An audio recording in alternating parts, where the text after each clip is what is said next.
오늘 생명수의 근원 하늘 어머니라는 주제를 가지고 여러분과 함께 하나님 말씀 상고해 보도록 하겠습니다. 언젠가도 한번 얘기를 드렸습니다만 파리에서 로렌스와 아라비아 사람들을 초청한 일이 있었습니다. 아라비아 그 사막지대에 사는 사람들로서는 늘 물이 귀했는데 파리 호텔에서 수도꼭지만 트니까 그냥 물이 콸콸콸 나오는 것입니다. 물 없는 나라에서 살던 사람들로서는 대단히 참 신기한 어떤 모습이었습니다. 근데 그 일정을 마치고 다시 이제 아라비아로 돌아가는 날이 됐는데 호텔에서 사람이 보이지 않는 겁니다. 그래서 사람을 찾기 위해서 객실로 다시 돌아가 보니까 거기에서 수도꼭지를 잡아 뜯고 있는 겁니다. 그래서 왜 이렇게 수도꼭지를 자꾸 이렇게 쥐고 흔드느냐 이유를 물어보니까 이것만 있으면 아라비아로 돌아가더라도 물 걱정은 없이 지낼 수 있지 않겠느냐. 그래서 이 수도꼭지를 가져가려고 한단 말이에요. 여러분, 수도꼭지가 그것만으로서 물이 나올 수 있습니까? 그 수돗물이 나오는 근원을 알지 못하다가 보니까 수도꼭지만 있으면 그것만 털면 늘 어디서나 물이 나오는 것으로 그렇게 이제 오해를 했던 것이죠. 이처럼 오늘 제목과 같이 생명수의 그 근원이 굉장히 중요합니다. 그렇다면 생명수의 근원이 무엇이며 또한 생명수가 얼마나 또 소중한 것인가, 우리 영적 세계에 있어서 이 생명수가 얼마나 중요한 것인가를 오늘 다시 한번 깨달아 보면서 우리에게 왜 하늘어머니께서 계셔야만 하는가를 한번 성경을 통해서 공부해 보는 시간을 가져봅시다.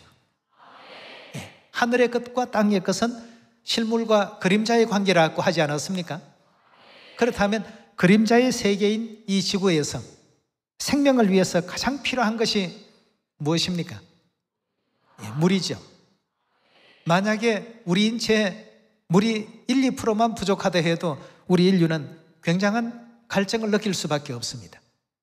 몸의 70%가 물인데 그 중에서 1%만 부족하다고 해도 우리 사람은 견디기가 어려울 정도의 갈증을 느낀다고 합니다. 그런데 12%가 부족하면 사람은 죽음에 이르게 됩니다. 그 정도로 물이 없으면 활동할 수 없고 생명을 유지할 수 없는 것이 우리 또 사람입니다.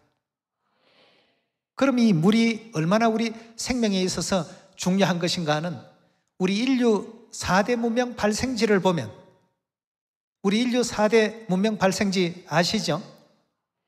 자, 인도 문명이 있고 또 중국의 황하 문명이 있고 또 메소포타미아 문명이 있고 또 이집트 문명이 있죠. 이 4대 문명이 있습니다. 이 4대 문명이 전부 어디에서 발생했습니까? 전부 강변에서 발생이 된 문명들입니다. 이집트 문명, 나일강에서 발생했습니다. 인도 문명, 인더스강. 여러분, 무슨 사회시험 보는 거 아닙니다. 예. 이처럼 사람이 사는 그곳에는 반드시 강을 기어야만, 즉 물이 있어야만 문명도 발생이 될 수 있다는 것입니다. 예. 그만큼 물과 우리 사람은 끊을래야 끊을 수 없는 그런 조건을 가지고 있습니다. 예. 자, 이런 우리 인류 4대 문명 발생지에도 전부 강을 중심으로 해서 이와 같이 형성이 되었다는 것은 우리 생명이 물과 어떻습니까? 뗄래야 뗄 수 없는 불가분의 관계에 놓여 있다는 사실을 이해할 수 있는 대목 아니겠습니까? 네. 그리고 이 그림을 한번 봐주십시오. 이게 무슨 나무입니까? 이것이 2000년 만에 삭을 틔운 종려나무입니다. 네. 실제 지금 그 이스라엘 나라에는 가면 이렇게 펜스를 쳐서 이 나무를 보호하고 있는데요, 2000년 만에 씨앗을 틔운 그러한 나무입니다. 이스라엘 나라 최후의 그 격전지라고 하는 마사다 식량 창고가 있었는데 그 식량 창고 부근에서 2000년 된 씨앗을 고고학자들이 발견을 했습니다. 탄소 연대 측정을 해보니까 바로 2000년 전 씨앗이었다는 사실이 확인이 됐다고 합니다. 그럼 이 씨앗이 뭘 만나서 이렇게 지금 변했습니까? 물을 만나서 이렇게 나무가 된 것입니다. 이처럼 우리 생명에 절대적인 어떤 필수 불가결한 그 물질이 바로 물 아니겠습니까? 그래서 오늘 제목이 뭡니까? 생명수의 근원이 바로 어머니라는 뜻인데, 그럼 이 생명수의 근원에 대해서 우리가 또 성경의 말씀을 살펴보셔야 되겠는데요. 육적으로 바라보더라도 물이 없으면 사람이 살 수가 없고 1, 2%만 부족해도 사람이 굉장한 갈증을 느끼고 12%가 부족하면 사람이 생명을 잃을 수 있는 이런 물이라는 이 물질. 사막에서는 황금보다도 물이 더 귀합니다. 옛날 그 이집트 왕자라는 애니메이션에 나왔던 한 대목이죠. 사막에서는 황금보다 물이 더 귀하고 길 잃은 양에게는 왕보다도 목자가 더 귀하다고 말이죠. 이와 같은 그 내용의 말씀을 전부 살펴바라보게 될 때 정말 이 물이라는 것은 없어서는 아니 될 어떤 내용이고 2000년 된 씨앗도 물을 만나지 못하니까 거의 죽어있는 상태에 있다가 물을 만나게 됨으로 말미암아 하나의 생명을 갖춘 존재로서 역할과 그 기능이 되살아났던 것처럼 우리 영혼에 있어서도 생명수를 만나지 못하게 된다면 죽은 어떤 존재와 다를 바 없는 모습이 되고 말 것입니다. 그렇다면 이처럼 귀한 생명수를 과연 누가 우리에게 허락하실까? 육적인 물이야 수도꼭지 털면 바로 지금 나오도록끔 시스템을 다 만들어 놨습니다만 오늘 얘기하고자 하는 것은 영적 생명수를 누가 우리에게 주실 것이냐는 것입니다. 요한계시록 22장 17절의 말씀 함께 보시겠습니다. 성령과 신부가 말씀하시기를 오라 하시는도다. 듣는 자도 오라 할 것이요 목마른 자도 올 것이요 또 원하는 자는 값없이 생명수를 받으라 하시더라 고 했습니다.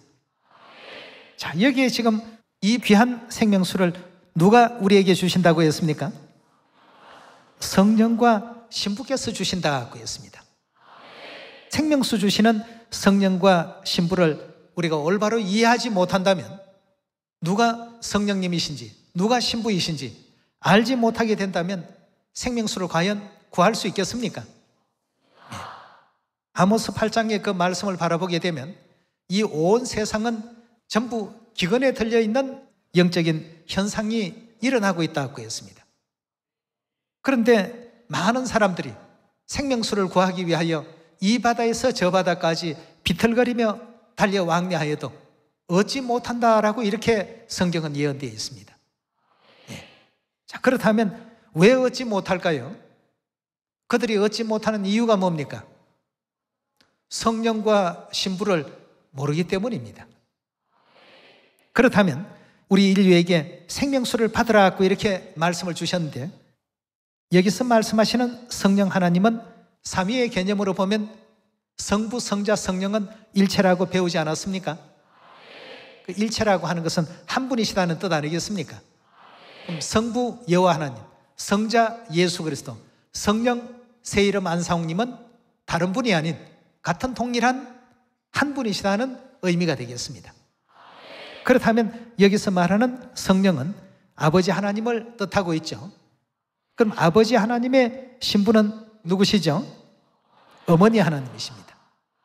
다시 말하면 아버지 하나님과 어머니 하나님께서 말씀하시기를 누구든지 목마른 자는 내게로 와서 생명수를 받아가라고 이렇게 일러주신 대목이 되겠습니다. 자, 이 예언대로라면 우리는 반드시 이 땅에서 아버지 하나님과 어머니 하나님을 만나야 되겠고 찾아야만 되겠습니다. 그래서 2000년 전 이 땅에 오셨던 예수님께서도 하나님을 알지 못하게 되면 생명수를 받을 수 없다라고 이렇게 분명히 또 말씀을 주셨습니다. 요한복음 4장 10절의 말씀 보겠습니다. 예수께서 대답하여 가르사대 내가 만일 하나님의 선물과 또 내게 물 좀 달라 하는 이가 누구인 줄 알았더라면 너가 그에게 구하였을 것이요 그가 생수 즉 생명수를 내게 주었으리라 고 이렇게 일러주고 있습니다. 2000년 전 그 사마리아 여인과 우물에서 예수님께서 대화하시는 장면입니다. 우리가 생명수를 구하려면 생명수 주시는 분을 반드시 알아야만 얻을 수 있는 것입니다. 첫째는 알아야만 구할 수 있고, 두 번째는 믿어야 생명수를 얻을 수 있다라고 했습니다. 요한복음 7장 37절의 말씀 보겠습니다. 명절 끝날 곧 그날에 예수께서 서서 외쳐 가라사대 누구든지 목마르거든 내게로 와서 마시라. 나를 믿는 자는 성경의 이름과 같이 그 배에서 생수의 강이 흘러나리라 하고 했습니다. 여기서 보니까 어떤 자요? 믿는 자는 그 배에서 생수의 강이 흘러나리라. 알고만 있어가지고는 아무 의미가 없습니다. 믿어야 되겠습니다. 믿게 될 때에 그 배에서 생수의 그 강이 흘러 넘쳐나게 되리라고 이렇게 일깨워 주셨습니다. 그럼 좀 전에 우리가 계시록 22장에 보았던 성령은 아버지 하나님을 뜻한다면 그 신부는 과연 누구를 뜻할까? 아버지의 신부니까 쉽게 이해하면 우리 어머니가 되겠습니다. 그럼 과연 그런가? 우리 요한계시록 21장에서 답을 한번 찾도록 합시다. 21장 9절의 말씀 보겠습니다. 7 대접을 가지고 마지막 7 재앙을 담은 7 천사 중에 하나가 나와서 내게 말하여 가로되 이리 오라. 내가 신부 곧 누구라고요? 어린 양의 아내를 내게 보이리라. 어린 양은 누구를 뜻합니까? 남성성을 지니신 아버지 하나님을 의미하고 있죠. 아버지의 아내니까 당연히 그 신부는 누굽니까? 어머니시죠. 어린 양의 아내를 내게 보이리라 하고 성령으로 나를 데리고 크고 높은 산으로 올라가 하나님께로부터 하늘에서 내려오는 거룩한 성 예루살렘을 보여주었더라 하고 했습니다. 천사가 약속할 때는 분명히 신부를 보이겠다고 약속을 했습니다. 그런데 예루살렘을 보여주었습니다. 여기에도 중요한 하나님의 뜻이 계시죠. 갈라디아 우리 4장에서 짝된 말씀을 찾아보도록 합시다. 4장 26절입니다. 오직 위에 있는 예루살렘은 즉 하늘에 있는 예루살렘은 자유자니 곧 누구시라고요? 예, 정확히 성경은 우리에게 위에 있는 예루살렘은 자유자니 우리 어머니라고 이렇게 분명한 답을 지금 준 가운데 있습니다. 예. 그렇다면 성령과 신부가 생명수를 받으러 오라고 하시는 것은 다시 말하면 아버지 하나님과 누가요? 어머니 하나님께서 생명수를 받으러 오라고 자녀들을 지금 부르시는 장면이 되겠습니다. 육적인 어떤 그 물도 우리 생명과 바로 직결돼 생명을 유지하는 데 있어서 최고 중요한 위치에 있는 것처럼 우리 영혼의 생명도 마찬가지입니다. 영혼 세계에 있어서도 그 생명을 유지하는 데는 이 생명수가 절대적입니다. 네. 왜냐하면 땅에 있는 것은 하늘의 것에 뭐라고 했습니까? 모형과 그림자라고 했습니다. 네. 그저 이 땅의 물만 소중하고 하늘의 생명수는 덜 소중하고 이게 아니죠. 생명수를 주실 수 있는 분을 우리가 찾아가야 됩니다. 마지막 이 시대에 아버지 하나님과 어머니 하나님을 찾는 사람들이 복 있는 사람들입니다. 아버지 하나님, 어머니 하나님을 믿는 사람들이 복 있는 사람들입니다. 믿는 그들에게는 생수의 강이 흘러 넘칠 것이라고 약속을 하셨기 때문이죠. 자, 그렇다면 이 예루살렘, 즉 우리 하늘 어머니에 대해서 구약 선지자들은 어떻게 예언했고 증거하고 있는지를 우리 스가랴 14장에서 찾아보도록 하겠습니다. 7절의 말씀 봅니다. 여호와의 아시는 한날이 있으리니 낮도 아니요 밤도 아니라 어두워 갈 때 빛이 있으리로다. 그 날에, 성경에서 말하는 그 날은 바로 마지막 때를 가리키는 말씀이죠. 그 날에 생수가, 즉 생명수가 어디에서부터 솟아난다고요? 예루살렘에서 솟아나서 절반은 동해로 절반은 서해로 흐를 것이라. 여름에도 겨울에도 그러하리라 하고 했습니다. 이 생명수가 끊임없이 계속 공급되고 있는데 그 공급되는 근원지가 어딘가 하고 보니까 예루살렘에서 솟아나더라 하고 했습니다. 예루살렘은 갈라디아 4장에 보니까 누구였다고요? 위에 있는 예루살렘은 자유자니 우리 어머니라고 했습니다. 결국 어머니를 알아야 되겠고 어머니를 믿어야만 그 배에서 생수의 강이 흘러나리라고 이렇게 성경은 우리에게 일깨워주고 있습니다. 자, 이런 하늘 어머니가 바로 생명수의 근원입니다. 자, 그렇다면 이 생명수가 도대체 어떤 효능을 가졌는가?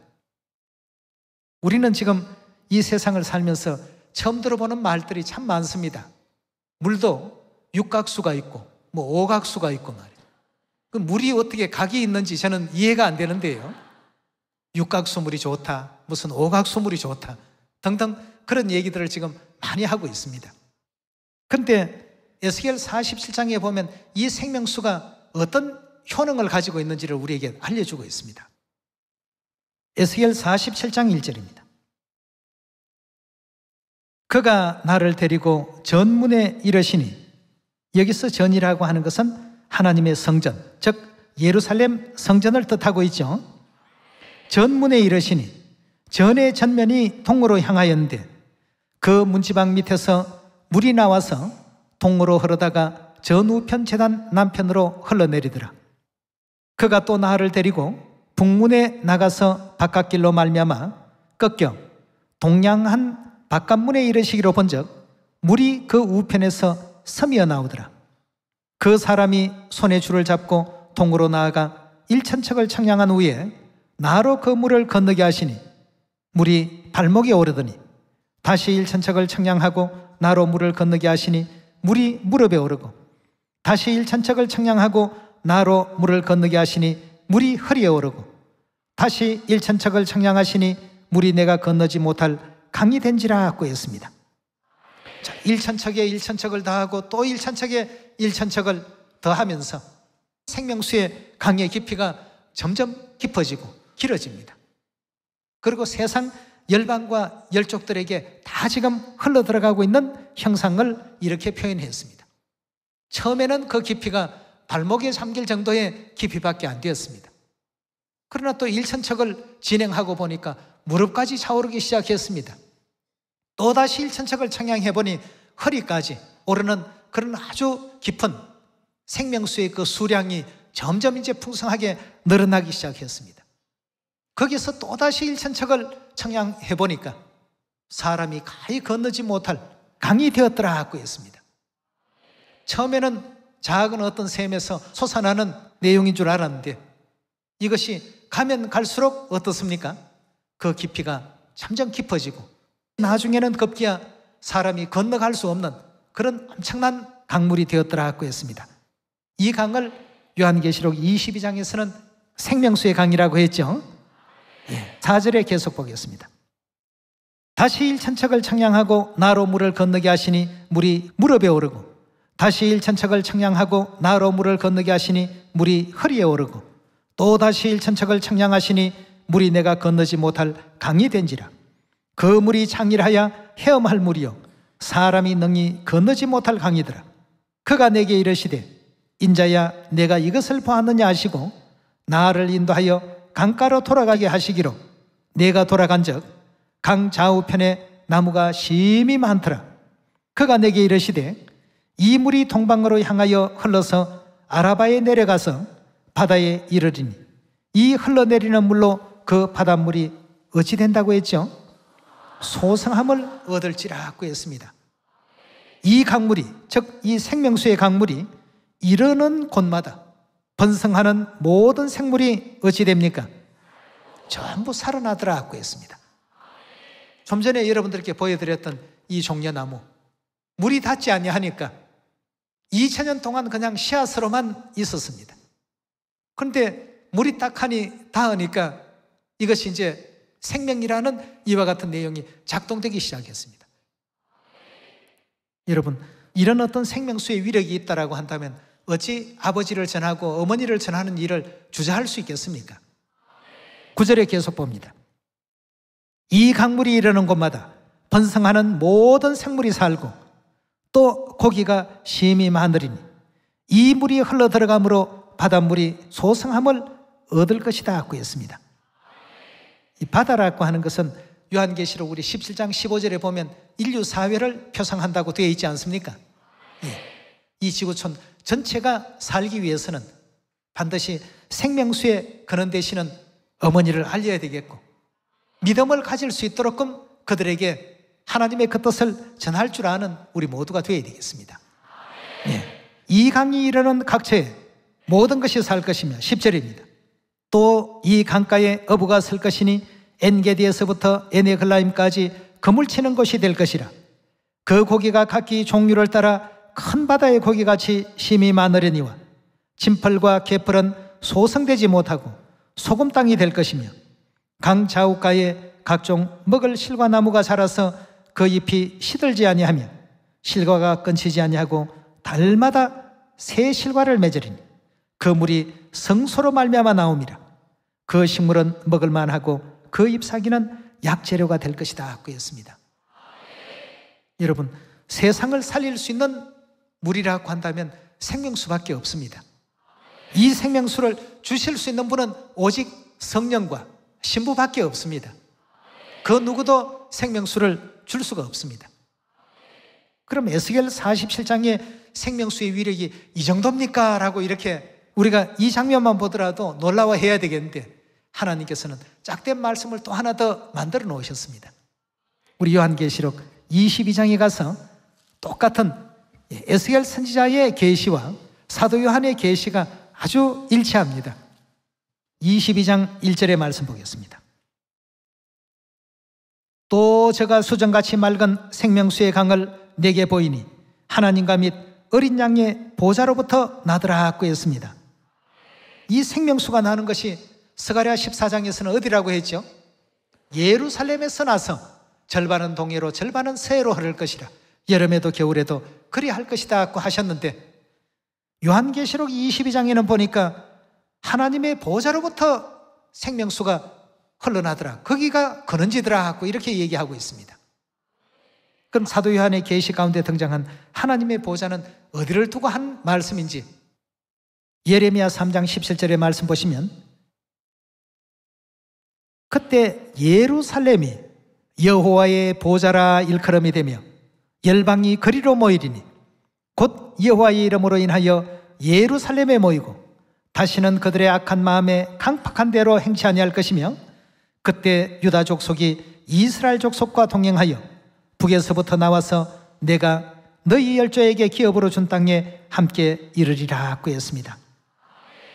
여기에 지금 보니까 예루살렘을 가리켜서 여호와의 보좌, 즉 하나님의 보좌라고 이렇게 칭하게 될 것이다 고 했습니다.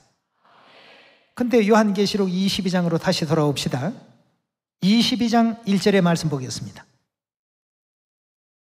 또 저가 수정같이 맑은 생명수의 강을 내게 보이니 하나님과 및 어린 양의 보좌로부터 생명수가 거기에서부터 나더라고 했어요. 성부, 성자, 성령은 일체이기 때문에 때로는 어린 양의 보좌, 하나님의 보좌, 여호와의 보좌 다 동일한 말씀입니다. 그럼 여기 하나님의 그 보좌에서부터 생명수가 나더라는 이 뜻은 달리 표현하면 예루살렘에서 생명수가 나온다는 뜻이죠. 스가랴 14장에 그날의 생수가 예루살렘에서 솟아나서 라고 하는 표현과 다릅니까? 같습니까?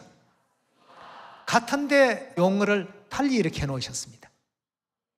근데 나중에 짝된 말씀을 찾아보면 전부 다 같은 한 말씀을 지금 하고 계신다는 것 발견할 수 있지 않습니까?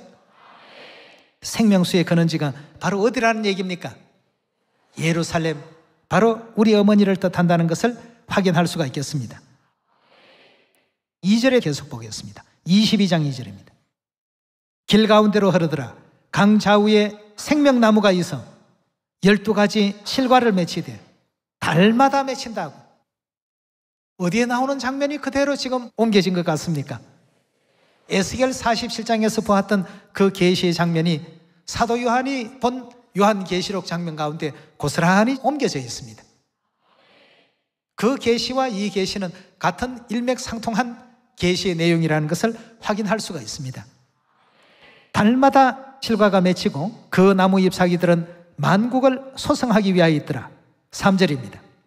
다시는 저주가 없으며 하나님과 어린 양의 보좌가 그 가운데 있으리니 그 종들이 그를 섬기며 그의 얼굴을 볼터이요 그의 이름도 저희 이마에 있으리라. 다시는 밤이 없겠고 등불과 햇볕이 쓸데없으니 이는 주 하나님이 저희에게 비치심이라. 저희가 세세토록 왕노릇하리로다 하였습니다. 여기서 말하는 저희라고 하는 이 무리들은 육각수물을 마시는 사람입니까? 오각수를 마시는 사람입니까? 생명수를 마시는 사람들입니다. 생명수를 마시는 그들은 영원한 하늘 천국에서 세세토록 왕노릇할 것이다 하고 했습니다. 예루살렘 하늘 어머니를 믿는 하늘 자녀들은 세세토록 천국에서 왕노릇할 자격과 권세를 얻은 약속이 되어 있는 사람들입니다. 6절입니다. 또 그가 내게 말하기를 이 말은 신실하고 참된지라. 주 곧 선지자들의 영예 하나님이 그의 종들에게 속히 될 일을 보이시려고 그의 천사를 보내셨도다 하고 했습니다. 절대 거짓이 아니다 말이죠. 이 말은 신실하고 참되니 기록해두라. 이렇게까지 하나님께서 친히 분부하신 말씀입니다. 하나님께서 하시는 모든 일들은 다 그대로 이루어지고 신실하고 참되다라고 하나님께서 공인해 주셨습니다. 더욱더 믿음 가운데 거하시면서 아버지 어머니께 영광을 많이 돌리시고 아름다운 알곡열매도 많이 맺을 수 있는 우리 시온의 모든 자녀가 되길 바라면서 오늘 말씀 이것으로 마치도록 하겠습니다. 감사합니다.